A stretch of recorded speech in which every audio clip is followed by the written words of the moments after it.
అంటే చిన్నప్పటి నుంచి సినిమా చూసి పెరిగాడు కాబట్టి సినిమా ఫ్యామిలీలోనే ఉన్నాడు కాబట్టి సినిమా సినిమా సినిమా సినిమా అంతే. మల్లెడి సత్యనారాయణ రెడ్డి గారు అబ్బాయి. సో మొత్తానికి అంటే విశ్వంభర అనే సినిమాని అటు చిరంజీవి గారికి మరొక మంచి సినిమా అవుతుంది. అలాగే వశిష్ఠని ఒక పెద్ద డైరెక్టర్ని చేసే అవకాశం ఉందంటారు.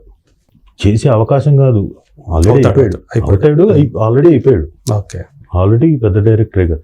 చిరంజీవి గారితో సినిమా చేస్తున్నారంటే ఆల్రెడీ చాలా పెద్ద డైరెక్టర్ అయినట్లే. అసలు మామూలుగా అయితే చిరంజీవి గారు అంత తేలిగ్గా అసలు ఒప్పుకోరు కదా, ఛాన్స్ లేదు. అవును, చిరంజీవి గారిని కన్విన్స్ చేసి, ఎందుకంటే ఎందుకు ఒప్పుకోరంటే ఆయన ఎక్స్పీరియన్స్ చూడండి. ఓవర్ ది ఇయర్స్ ఆయన ఎన్ని సినిమాలు చేశాడు, ఎన్ని కమర్షియల్ గా హిట్లు కొట్టాడు, ఎన్ని కథలు విని ఉంటారు, అసలు ఎన్ని కథలు ప్లస్ ఎన్ని కమర్షియల్ హిట్లు కొట్టాడు, ఎంతమంది డైరెక్టర్లతో చేశారు. ఇవన్నీ క్యాలిక్యులేషన్స్ ఉంటాయి కదా. ఎవ్రీథింగ్ తనకు తగ్గట్టు ఇది ఈ టైంలో తను ఏం చేయాలి అనేది కూడా అది ఉన్న క్లారిటీ ఉన్న యాక్టర్ కాబట్టి ఆయన అదే అందు గురించి ఆయన కూడా ఇంతకాలం అప్పటి నుంచి ఇప్పటికి ఆయన స్టార్డమ్ అలాగా నిలుపుకోవటం అనేది చిన్న విషయం కాదు. మధ్యలో 9 సంవత్సరాలు గ్యాప్ వచ్చినప్పటికీ కూడా రాజకీయాల వల్ల. సో అయితే అందు గురించి ఆయన ఆ స్టేజ్కి వెళ్ళారు అనుకోవాలి. ఏ రకంగా చూసుకున్నా కానీ ఆయన ఒక రోల్ మోడలే. అది కాకుండా ఇంకేమైనా చేస్తున్నారా? కన్నడ సినిమా ఇప్పుడు రిలీజ్కి ఏమైనా ఉండయా? ఇప్పుడు రిలీజ్కి చౌర్యపాఠం అని ఒక సినిమా ఉంది. ఎస్, మధ్య వినిపిస్తుంది అది చౌర్యపాఠం. చాలా మంచి సినిమా. నిఖిల్ అని డైరెక్టర్ బాగా చేశాడు. ఓకే, ఏ డైరెక్టర్ ప్రొడ్యూసరా దానికి? చౌర్యపాఠం ఎవరిది అంటే ప్రొడ్యూసర్ నాకు కరెక్ట్గా నేను బ్యానర్ చెప్పలేనండి.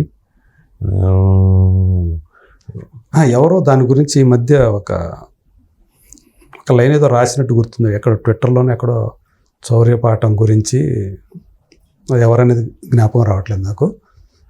చాలా మంచి సినిమా, చాలా బాగా తీశాడు. ఓకే, యాక్టర్స్ కూడా చాలా బాగా చేశారు. కొత్త హీరో.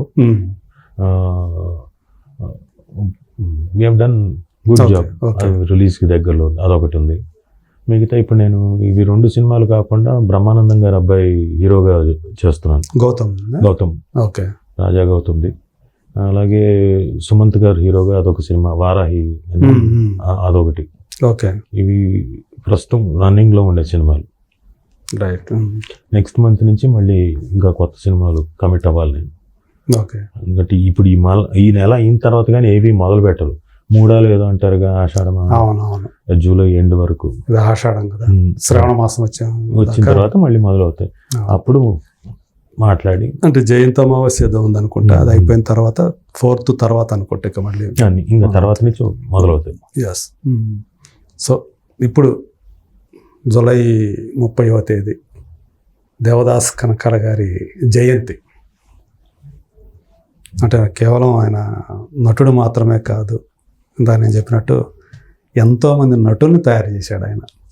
ఆయనే అంటే కేవలం గురువు కాదు, ఆయన ఒక పాఠశాల అంటారు దేవదాస్ కనకాల. సో ఆయన కొడుకుగా మీరు ఇండస్ట్రీలోకి వచ్చి, సో మీరు కూడా నట వారసత్వాన్ని కొనసాగిస్తున్నారు. దేవదాస్ కనకాల గారి గురించి అంటే ఆయన చివరి రోజులు అనేవి ఎలా గడిచాయి అంటే ఏం చెప్తారు అసలు? అంటే నాన్నగారు చివరి రోజులు, చివరిగా ఆయనతో మీరు గడిపినటువంటి రోజు సందర్భం. చివరి రోజు అప్పటికే ఆయన కోమాలో ఉన్నాడు. అంటే కోమాలోకి వెళ్ళక ముందు, హాస్పిటల్కి వెళ్ళక ముందు అంటున్నారు. హాస్పిటల్కి వెళ్ళక ముందు డే బిఫోర్, ఈయనకి పడే రోజు ముందు, ఆ రోజు నైట్ 2 o'clock ఎప్పుడు పడ్డాడు. అంతకుముందు రోజు ఆయనకు కావాల్సింది ఏదైతే ఉందో చక్కగా నాకు కైమా కావాలి అన్నాడు. కైమా తెప్పించుకున్నాడు. మీరు అప్పుడు అక్కడ మీతోనే ఉంటున్నారు కదా? కీమా, మంచి మిరియాల రసం. యాక్చువల్గా మీ నాన్నగారితో ఉండటం వల్లే అనుకుంటా ఇవన్నీ కూడా వచ్చినాయి, రూమర్స్ కూడా మీకు సుమ్మగారికి మధ్య పెట్టేశారు. సో తర్వాత చక్కటి మిరియాల చారు, ఇంకా ఆయనకి ఇష్టమైన చిక్కుడుకాయ పులుసు, ఇవన్నీ తెప్పించుకొని చక్కగా పెరుగు, మామూలే పెరుగు అన్నది కంపల్సరీ ఉండాలి. అదే పెరుగులో నీళ్లు పోసుకుంటాడు అనుకోండి, అఫ్ కోర్స్. ఓకే, ఫుల్గా ఆయన ఇష్టమైంది. ఆయన దగ్గర నుంచి వచ్చిన అలవాటే నాకు ఫుడ్ మీద. ఓకే, అంటే ఇంతకాలం పట్టించుకోలేదు, ఇప్పుడైనా పట్టించుకోకపోతే ఎలా ఎక్కడో చోట ఆ ఇంట్రెస్ట్ ఇది దాన్ని కూడా రుచిని ఆస్వాదించాలి కదా. ఆస్వాదించాలి. అవును, అసలు మనం ఆస్వాదించాలి బతికే దానికోసమే కదా అన్నట్టు అనేవాడు ఉంటారు. తినే దానికోసమే కదా. అంటే తినడం బతకడం కోసం, బతకడం తినడం కోసం కూడా. కాకపోతే మితంగా తినాలి. ఎంతవరకు మనం బతకడానికి ఎంతవరకు అవసరమో ఆరోగ్యకరంగా అంతవరకు. సో ఆ రుచుల్ని ఆస్వాదించాలి. నటుడు అన్నవాడు ఆ రుచుల్ని ఆస్వాదించకపోతే ఇంకేం యాక్ట్ చేస్తాను నేను, ఇంకేం తెలుస్తాయి నాకు ఎమోషన్స్. ఇది చెప్పేవాడు నాకు. నటుడు అనేవాడు రుచుల్ని గనక పట్టించుకోకపోతే, తెలియకపోతే వాడికి యాక్టింగ్ పెద్దగా రాదు. ఆస్వాదించకపోతే ఈ cannot even enjoy or tell about emotions. Okay, so అంటే భోజనాన్ని, అందులో ఉన్న ఆ రుచుల్ని ఆస్వాదించగలిగితేనే పాత్రను అర్థం చేసుకొని, పాత్రలో ఉన్నటువంటి భావోద్వేగాన్ని అర్థం చేసుకోగలుగుతాడని. అంటే ఎమోషన్స్ కూడా అలాంటివే కదండి. ఈ రుచులు లాంటివే ఎమోషన్స్ కూడా. అందుకనే నవరసాలు అన్నారు కదా. కాబట్టి అక్కడ షడ్రుచులు అయితే ఇక్కడ ఇంకా నవరసాలు. సో ఇవి నాకు మధ్యలో ఎక్కడో ఏంటి అంతంత నువ్వేంటి నాన్న అంతంత తినడం ఏంటి, ఊరికి తిండి గురించి అని మాట్లాడతావు అనేది మధ్యలో అన్నా. ఎప్పుడు చూసిన కూరలు అది వండడం, దాని గురించి పెడతావు, మళ్ళీ ఎవరికో నలుగురికి పెట్టడం, ఇదేంటిది, ఇది ఒక ఇదే అని చెప్పేసి అప్పుడు చెప్పాడు. చాలా వ్యాలిడ్ పాయింట్. మళ్ళీ మీరు అడిగిన ముందు రోజు సంగతి చెప్తున్నా. ఇవన్నీ తిన్న తర్వాత చక్కగా మ్యాంగో ఐస్ క్రీమ్, చక్కగా ఆయనకి షుగర్ ఉంది, ఇన్సులిన్ పొడుచుకుంటాడు తనంతకు తనే. అవునా? అది కూడా ఏంటి, ఫుల్గా మ్యాంగో ఐస్ క్రీమ్ తినేసి అలాగే తినాల్సిన దానికన్నా ఎక్కువ క్వాంటిటీ తిని ఇలా పొడుచుకొని చూసుకుంటాడు. చూసుకుంటే ఇప్పుడు 350 or 400 చూపిస్తుంది. ఇందులో తీసి ఈ ఇన్సులిన్ తీసి ఇప్పుడు 15 ml వేసుకోవాలనుకోండి, ఇంకో 5 ml పెంచి, లేదా ఇంకొక 5 ml పెంచి 10 ml పెంచుకొని చక్కగా పొడి చేసుకుంటాడు. నాన్న నీ ఇష్టం వచ్చినట్టు పొడుచుకోకూడదు, అలా అది ఎంత మోతాదు పెడితే అంత మోతాదు ఎలా పడుతుంది, ఇష్టం వచ్చినట్టు చేయకూడదు, డాక్టర్ చెప్పినట్టు చేయాలంటే. నాకు తెలుసు ఇప్పుడు షుగర్ ఎక్కువ ఉంది కదా, అందుకని ఇప్పుడు ఇది పొడుచుకున్నా, నాకు తెలుసులే. సో అలాంటి కొంత ఉండేది. అంటే బట్ హీ నోస్, ఎక్కువ పుస్తకాలు చదివేసి కాబట్టి ఆయనకి అది తెలుసు. నేను సర్లే, ఆయనకి ఇష్టమైన దాన్ని నేను స్టాప్ చేయకూడదు. నేనేంటంటే ఏడ్చి ఇంకా చెప్పాల్సి వచ్చేది. నువ్వు తిను, నీకు ఇష్టమైంది తిను, లిమిటెడ్గా తిను, కాబట్టి 4 సార్లు 6 సార్లు తిను, లిమిట్గా తిను. ఆర్గ్యుమెంట్స్ జరిగేది ఇద్దరి మధ్య. అప్పు భయంకరంగా విపరీతంగా జరిగేది. ఓకే, నువ్వెవడు నాకు వచ్చి చెప్పడానికి, నేను చెప్పకపోతే ఎవడు, నీ కొడుకు నేను, ఒరే నువ్వు అదే తెలుసుకో, నువ్వు నా కొడుకు, నువ్వు నాకు వచ్చి చెప్పక్కర్లేదు, తండ్రిని. సో ఇలాంటివి జరుగుతుండేది. But whatever it is, all said and done, he is a great man. అవును. ఇంకా అది ఇది అయిన తర్వాత, ఇన్సిడెంట్ అయిన తర్వాత, పడిన తర్వాత హాస్పిటల్ జాయిన్ చేశాను. ఇమీడియట్గా వాళ్ళు ఆపరేషన్ చేశారు. కాదు, మార్నింగ్ పడింది, రాత్రి అర్ధరాత్రి 2:30 ఆ టైంకి పడితే కింద బాత్రూమ్కి వెళ్ళే ముందు పక్కన లేచాడు ఆయన, అక్కడే తుల్లిపడ్డాడు సోఫా నుంచి, ఆ పక్కన నుంచి అలా పడ్డాడు. సో ఆ తుంటి బోన్ ఇరిగింది. సో వెంటనే వాళ్ళు పక్కన పని వాళ్ళు మంచం మీదకి పడుకోబెట్టారు. మీరు అప్పుడు ఉన్నారా?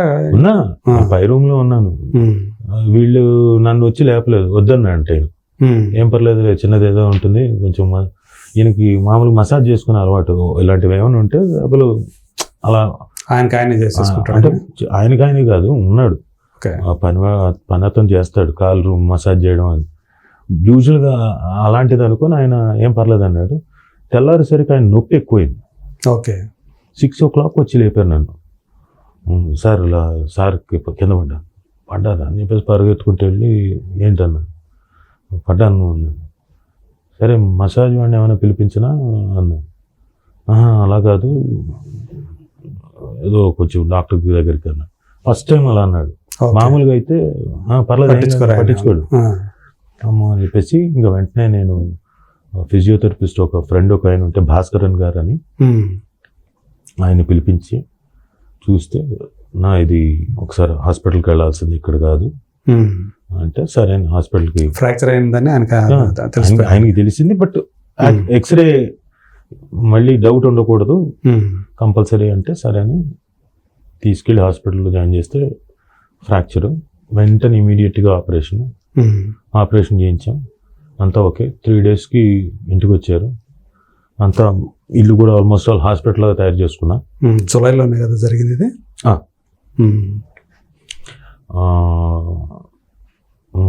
అలాంటి స్టేజ్లో ఉన్నప్పుడే ఆయన బర్త్డే కూడా వచ్చింది కదా. ఆయనకి తెలియదు బర్త్డే వచ్చిందో లేదో తెలియదు. ఆయన అప్పటికే కోమాలో వెళ్ళిపోయారు ఆయన.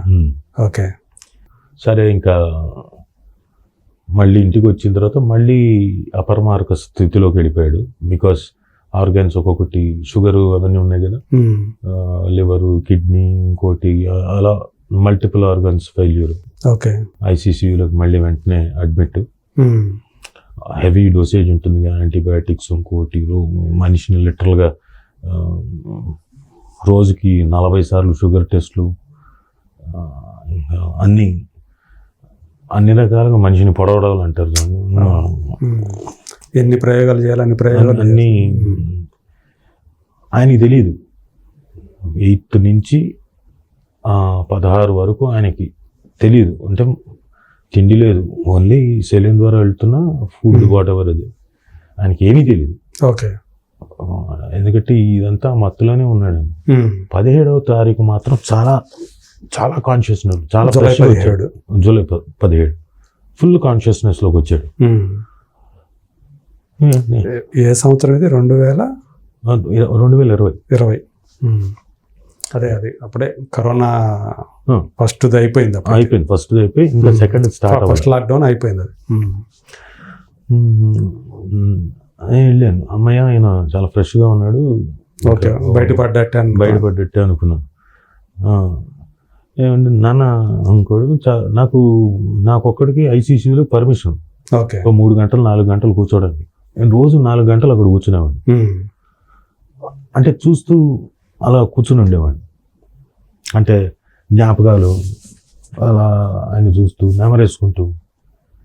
సో నాన్న హ్యాపీ, ఇంకా మనం వెళ్ళిపోవచ్చు, వెరీ గుడ్, నువ్వు వెనక్కి చాలా పాజిటివ్గా రియాక్ట్ అవుతున్నావు, ఇంకా చాలే ఇక్కడ తీసుకెళ్ళిపోయినాను ఇంటికని.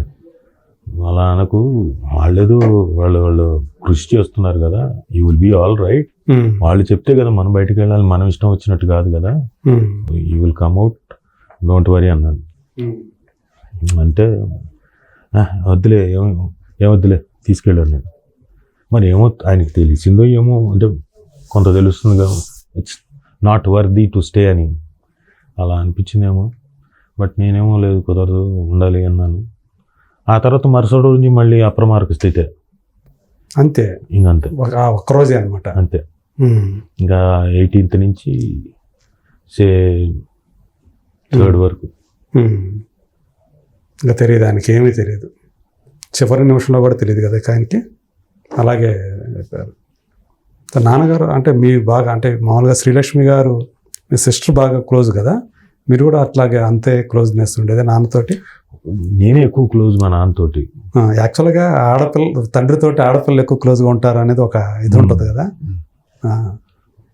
బాగా క్లోజు మా చెల్లెలు అంటే. ఆయనకంటే నేను కొంచెం ఎక్కువ క్లోజ్, ఎందుకంటే నేను పాఠం ఎక్కువ నేర్చుకునేవాడిని. ఓకే. యాక్టింగ్ ఆయనకి మిగతా పిల్లల కంటే యాక్టింగ్ చాలా ఇష్టం. యాక్టింగ్ చెప్పడం ఇష్టం, ఆ లెసన్ చెప్పడం అదే. సో నేర్చుకున్నవాడిని నేను కాబట్టి, 5 సంవత్సరాలు నేర్చుకున్నాను కాబట్టి ఆయన దగ్గర ఉండి రోజు సాయంత్రం పూట ఒక 3 గంటలు లెక్చర్ వినేవాడిని కాబట్టి చాలా ఇష్టం నేనంటే. పైగా ఒరే నా కోసం ఎంఏ చేయరా అన్నాడు. నేను బిఏ అయిన తర్వాత చాలే, ఇంకా నేను యాక్టింగ్ అసైన్మెంట్స్ ఇంకా వచ్చింది చేసుకుంటూ వెళ్దాం అనుకున్నా. నా ఒక్కడి కోసం ప్లీజ్ చేయరా, నువ్వు ఒక్కడివే క్వాలిఫైడ్ ఇది యాక్టర్ అవుతావు, అంత చేయడం అంటే బిఏ ఎంఏ అలా చేసిన వాడు ఇంతవరకు ఎవడు లేడు. వస్తాడో లేదో కూడా తెలియదు, నువ్వు ఒక్కడ యాక్టర్ అవుతారా, ఇన్నేళ్ళు ఏది డిప్లొమా ఉంది నీకు, బిఏ ఉంది, ఎంఏ కూడా ఉంది, ఎంఏ వరకు చేయి అట్లీస్ట్ సరే అని చెప్పేసి ఆయన కోసమే ఎంఏ ఓకే థియేటర్స్ కంప్లీట్ చేసింది.